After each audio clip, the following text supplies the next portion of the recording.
Yari.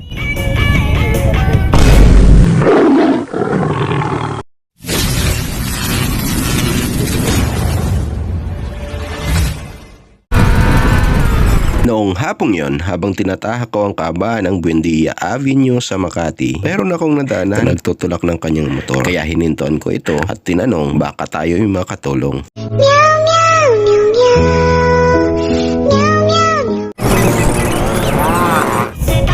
Yari. Ibaba mo yung potres, tulak kita.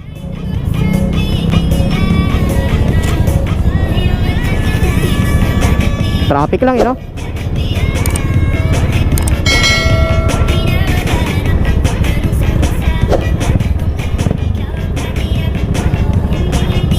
Hindi lang tayo makaporma, matraffic. Saan ka naputulan? Diyan lang sa taas? Pasok ka, pasok ka. Yan. Bigyan mo lang ako space dito sa kabila para matulak kita. Saan ang liko mo niyan? Yan lang ako sa pangalawang stoplight. Makati. Ito malapit na. Makati Ave? Wala siya malapit dito. Wala eh, nandito sa may Kalayaan. Bukas na lang to. Saan ka pa pauwi niyan? Liko ka na lang dyan? Sige.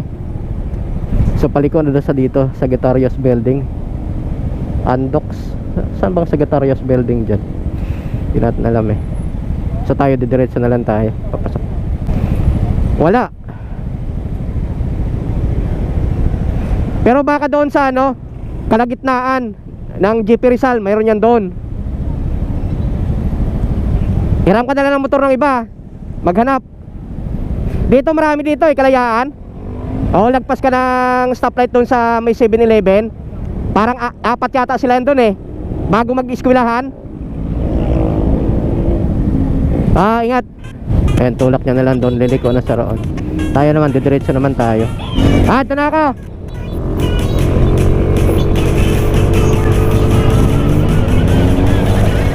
So ayun na si boss, no. Naka Rosie Rapid 150. Doon na sa may Andox daw. Kakaliwa na sa doon. Malapit na lang naman doon sa Sagittarius Building daw yung pupuntahan niya dyan.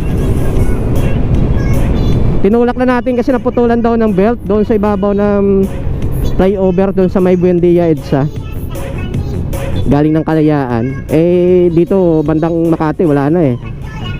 Walang malapit na rito. Itong Along Buendia wala na dito yan. Malayo na.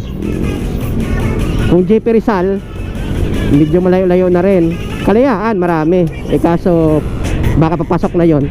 Kaya sabi ko, pwede na lang sa manghiram ng motor, tapos bibili na lang siya na lang magpalit. Or bukas, tulak din siya ng iba. So hanggang dito na lang po muna ang maiksi nating video. Ito yung lingkod, signing out. Babu.